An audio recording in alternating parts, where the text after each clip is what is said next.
చిన్న రబ్బరు బొమ్మ నిన్ను కని పెంచిన అబ్బెవరమ్మ బ్రహ్మను మించిన మొనగాడమ్మ ఆ మహనీయుని చూడాలే గమ్మున చెప్పవెలి చిరునామా మీ అయ్యేనా కాదల మామ నేనే ఆయన కాళ్ళను కడిగి పిల్లని ఎమ్మని అడగాలే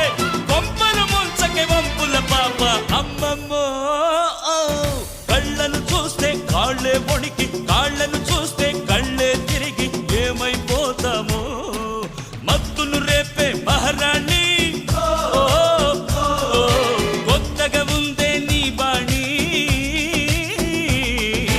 ఔరా లేలా ఇది హౌరా మేళా నిలబడతేరా అది అమ్మటి స్టైలా కదిలే వెన్నెల శిల్పంలా